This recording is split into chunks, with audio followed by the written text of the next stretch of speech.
മുറിവൊന്ന് കാണിച്ചേ. കൈ മൊത്തം ബ്ലഡാണ്. നോക്ക്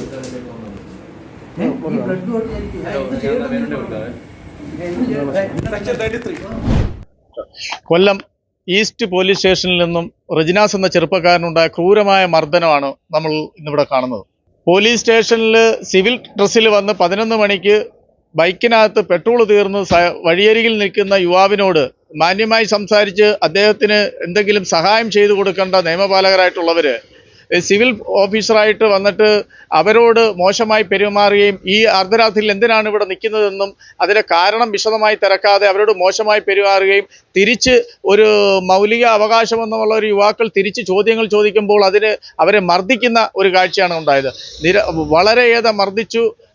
അദ്ദേഹത്തെ ഡിസ്ട്രിക്ട് ഹോസ്പിറ്റലിൽ കൊണ്ടുപോയിട്ടും മറ്റൊരു ചികിത്സയ്ക്കായിട്ട് സ്വകാര്യ ആശുപത്രിയിൽ ചികിത്സ തേടിയാണ് ശരീരമാസകലം ചതവും ഒടിയുമായിട്ടിരുന്ന് നമ്മുടെ നിയമ സംവിധാനത്തിൽ, നമ്മുടെ സർക്കാരിൻ്റെ സംവിധാനത്തിൽ ഇത്തരം നിയമം കയ്യിലെടുക്കുന്ന പോലീസ് ഓഫീസർമാർക്ക് അവർക്ക് അതിൻ്റേതായ തക്കതായ ശിക്ഷാ നടപടി കൊടുക്കണം.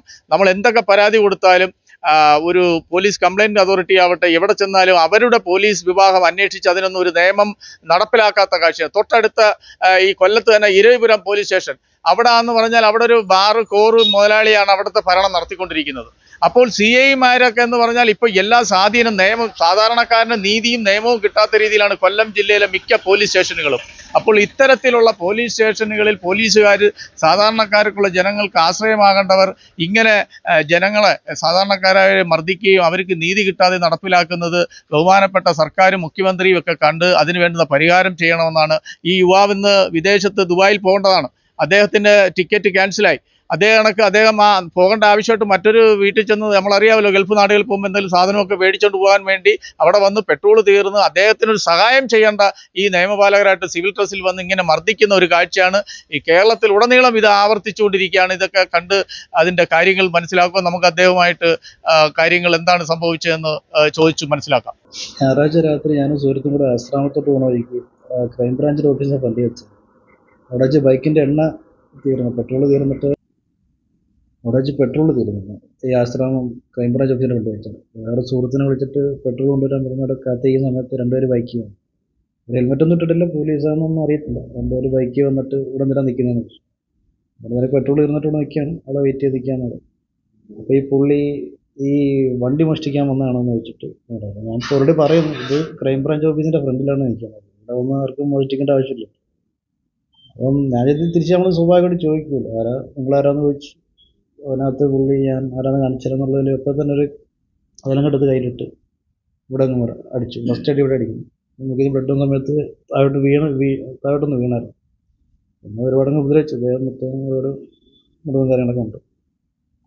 അതായത് ഇവർ പെട്രോൾ കൊണ്ട് തിരിച്ചുകൊണ്ട് വന്നതാണ്. മേടിച്ചുകൊണ്ട് വന്ന സമയത്ത് ഈ പുള്ളി ഓടി വന്ന് എൻ്റെ കയ്യിലെ വിലങ്ങ് അഴിക്കാൻ നോക്കി, സംസാരമായപ്പോൾ. ഞാൻ പറഞ്ഞ് അഴിക്കേണ്ട ആവശ്യമില്ല, സ്റ്റേഷനിൽ തന്നെ പോട്ടെ, കാരണം എന്തിനാ വിലം കിട്ടുമെന്ന് അറിയണ്ടോ. ഒരാൾ വെറുതെ കൈ കിട്ടി നിൽക്കുന്ന ആൾ അടിച്ചിട്ട് വിലം കിട്ടണത് പറഞ്ഞ് അതല്ലാണ്ട് ഇതിപ്പോൾ ആ ഒരു പറ്റിയതാണ്, പുള്ളി വിലം കിട്ടാണ് ഇതൊക്കെ. അങ്ങനെ ഇവർ വന്നു. അപ്പോൾ പുള്ളി ഒരു പോലീസ് കൊണ്ട് വിളിച്ചു വരുന്നു, കൺട്രോൾ റൂമിലെ വണ്ടി വന്നായിരുന്നു. അപ്പോൾ എന്നെ അത് വണ്ടി കയറാൻ പറഞ്ഞു. ഞാൻ പറഞ്ഞു വേറെ ഞാനും കയറണം, ആ പുള്ളി വണ്ടി കയറണം, എന്നെ അടിച്ച കേസിലെ പ്രതി അയാൾ വണ്ടി കയറ്റാൻ പറഞ്ഞു. അപ്പോൾ ഈ പോലീസ് ഉദ്യോഗസ്ഥൻ അതൊക്കെ അവരെ അങ്ങ് പറഞ്ഞു വിട്ടിട്ട് എൻ്റെ മൂക്കിൽ നിന്ന് ബ്ലഡ് വരുന്നു, എൻ്റെ നേരെ കൊണ്ട് ഡിസ്ട്രിക്റ്റിൽ അഡ്മിറ്റ് ആകുക. ഇവരാണ് പെട്രോളും കാര്യങ്ങളും ഇവരെ മേടിച്ചുകൊണ്ട് വന്നത്. എന്താ വെച്ചാൽ ഇപ്പം ഒരുപാട് മുറിവും കാര്യങ്ങളും. ഞാൻ ഇന്ന് രാത്രി പോകേണ്ടതായിരുന്നു, തിരിച്ച് പോകേണ്ടതായിരുന്നു. അതെല്ലാം തടസ്സപ്പെട്ടിട്ടുള്ളൂ. കേസുകാരും കൊടുത്തിട്ടുണ്ട്, കമ്മീഷണർക്കും പരാതി കൊടുത്തിട്ടുണ്ട്. ഏത് സ്ഥലത്തേക്കാണ് പോകാൻ? ദുബൈയിലോട്ടാണ്. ടിക്കറ്റൊക്കെ എടുത്തിരുന്നല്ലേ? ഇന്ന് രാത്രിക്ക് എടുത്തായിരുന്നു ടിക്കറ്റ്.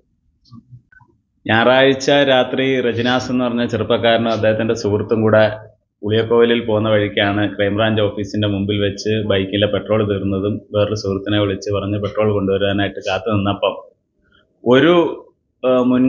ഒരു മുൻപരിചയവും ഇല്ലാത്ത രണ്ടുപേർ ഇങ്ങോട്ട് വന്ന് എന്താണ് അവിടെ നിൽക്കുന്നതെന്ന് ചോദിച്ച് അസഭ്യം പറയുകയും അയാളെ വല്ലാതെ മർദ്ദിക്കുകയും ചെയ്ത് കയ്യിൽ വിലങ്ങണിയിച്ചിട്ടാണ്. സിവിൽ പോലീസ് എന്തിനാണ് വിലങ്ങും കൊണ്ട് നടക്കുന്നത് എന്ന് തന്നെ എനിക്ക് മനസ്സിലാകുന്നില്ല.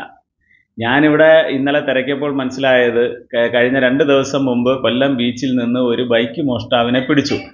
പക്ഷെ അയാൾ ബൈക്ക് മോഷ്ടാവാണ് എന്നറിയാതെ പിറ്റേ ദിവസം അയാളെ ഒരു ജാമ്യവും ഇല്ലാതെ അയാളെ വെറുതെ വിടുകയും പോലീസിൻ്റെ ഭാഗത്തുനിന്ന് ചെയ്തു. അപ്പോൾ ഇപ്പോൾ ആ ബൈക്ക് മോഷ്ടാവിനെ കണ്ടുപിടിക്കുവാൻ വേണ്ടി കഴിഞ്ഞ ദിവസങ്ങളിൽ എല്ലാ വാർത്താ മാധ്യമങ്ങളും റിപ്പോർട്ട് ചെയ്തതാണ്. കൊല്ലത്ത് KSRTC സ്റ്റാൻഡിന്റെ മുമ്പിൽ, റെയിൽവേ സ്റ്റേഷന് മുന്നിൽ, ബീച്ചിന്റെ അവിടെ, ജില്ലാ ആശുപത്രിക്ക് മുന്നിൽ ഇങ്ങനെ പോയിന്റുകൾ കേന്ദ്രീകരിച്ച് ബൈക്ക് മോഷണം വ്യാപകമായി നടക്കുകയാണ്. ആർക്കും വന്ന് ബൈക്ക് എടുത്തുകൊണ്ട് അവർക്ക് ഇഷ്ടമുള്ള ബൈക്ക് എടുത്തുകൊണ്ട് പോകാൻ പറ്റുന്ന ഒരു സാഹചര്യം, അതാരും കണ്ടുപിടിക്കില്ല എന്നുള്ള ഒരു ധൈര്യത്തിൽ ബൈക്ക് എടുത്തുകൊണ്ട് പോകാനുള്ള ഒരു സാഹചര്യം കൊല്ലത്ത് പോലീസ് സൃഷ്ടിച്ചിരിക്കുകയാണ്. അത് രൂക്ഷ വിമർശനം ഉണ്ടായപ്പോൾ ഇനിയിപ്പോൾ ആരെങ്കിലും ഒക്കെ ഒന്ന് പിടിക്കണം, അതിനുവേണ്ടിയുള്ള വെപ്രാളത്തിൽ പോലീസിനെ പല വിഭാഗമായിട്ട് വഴിതിരിച്ച് വിട്ട് ആണ് ഇത്തരത്തിലുള്ള പ്രവൃത്തി ചെയ്യുന്നത്. ഈ ഇലക്ഷനുമായിട്ട് ബന്ധപ്പെട്ട് കുറച്ചധികം പോലീസ് ഓഫീസർമാർ മറ്റ് ജില്ലകളിൽ നിന്ന് ഇവിടെ വന്നിട്ടുണ്ട്. അവർക്ക് ആരോടും പ്രതിബദ്ധതയില്ല. കാരണം ഇലക്ഷൻ്റെ റിസൾട്ട് വന്നു കഴിയുമ്പോൾ അവർക്ക് ഇവിടുന്ന് തിരിച്ചു പോകാം.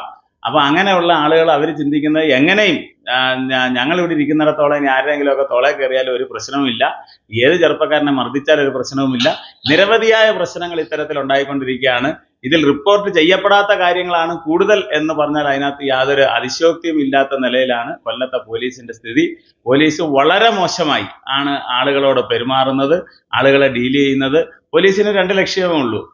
ഇതുപോലത്തെ ചില ആരോഗ്യം, എനിക്ക് ഇച്ചിരി ആരോഗ്യമുണ്ട് എന്ന് തോന്നിക്കുന്ന ചില പോലീസുകാർക്ക് വഴി കാണുന്നവരെ തോളെ കയറുക, മറ്റു ചിലർക്ക് വഴിയെ പോകുന്ന വാഹനങ്ങൾക്ക് പെറ്റിയടിക്കുക. ഇങ്ങനെ 2 ജോലി മാത്രമേ ഇപ്പോൾ കൊല്ലത്തെ പോലീസിന്റെ ഭാഗത്തുനിന്ന് ഉണ്ടാകുന്നുള്ളൂ. ഇത് അങ്ങേയറ്റം പ്രതിഷേധാർഹമാണ്. കഴിഞ്ഞ 2 ദിവസം മുമ്പ് ബ്ലോക്ക് കോൺഗ്രസ് കമ്മിറ്റി ഇത്തരം വിഷയങ്ങൾ ഏറ്റെടുത്തുകൊണ്ട് കൊല്ലം വെസ്റ്റ് പോലീസ് സ്റ്റേഷനിലേക്ക് മാർച്ച് നടത്തുകയുണ്ടായി. ഇതുപോലുള്ള വിഷയങ്ങൾ ഏറ്റെടുത്തുകൊണ്ട് ഞങ്ങൾ ഇനി നിരന്തരം സമര രംഗത്തേക്ക് ഇറങ്ങേണ്ട സാഹചര്യമാണ് വന്നിരിക്കുന്നത്. ഇന്നലെ റെജിനാസിന്റെ വിഷയത്തിൽ ഞങ്ങൾ കോൺഗ്രസ് നേതാക്കളെല്ലാവരും കൂടെ ചേർന്ന് SP കണ്ടു, കമ്മീഷണറെ കണ്ടു, കാര്യങ്ങൾ ധരിപ്പിച്ചിട്ടുണ്ട്. അദ്ദേഹം സത്വരമായ നടപടി സ്വീകരിക്കാമെന്ന് വാക്ക് തന്നിട്ടുണ്ട്. അത്തരത്തിൽ നടപടി ഉണ്ടായില്ലെങ്കിൽ കോൺഗ്രസ് പാർട്ടിയുടെ ഭാഗത്തു നിന്ന് ശക്തമായ സമര പരിപാടികൾ ഞങ്ങൾ ആവിഷ്കരിക്കുന്നുണ്ട്. കൊല്ലം നഗരത്തിലെ പോലീസ്, കൊല്ലം നഗരത്തിൽ മാത്രമല്ല കേരളത്തിലെമ്പാടും പോലീസ് ഇത്തരത്തിൽ അഴിഞ്ഞാടുകയാണ് എന്നുള്ളതാണ് ഒരു വസ്തുത.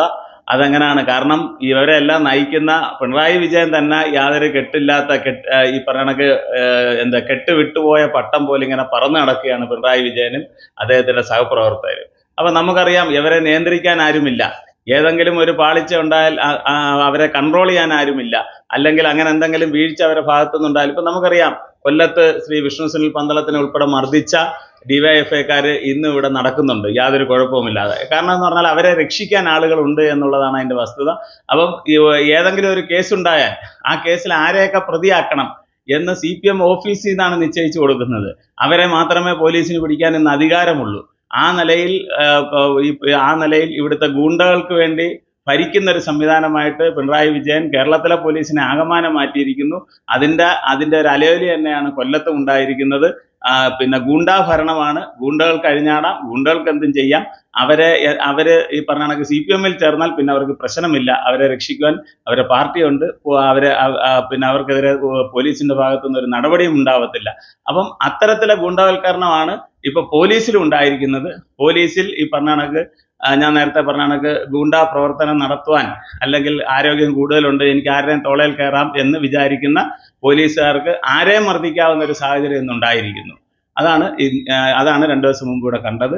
ഈ പറഞ്ഞ കണക്ക് ആശാൻ 1 പിഴച്ചാൽ ശിഷ്യൻ 51 പിഴയ്ക്കാം എന്ന് പറയുന്ന കണക്ക് പിണറായി വിജയന് മൊത്തം പിഴച്ചിരിക്കുന്നു. അപ്പൊ പോലീസ് ഡിപ്പാർട്ട്മെന്റിലെ എല്ലാവർക്കും ഇപ്പൊ പിഴയ്ക്കുന്ന ഒരു സാഹചര്യമാണുള്ളത്.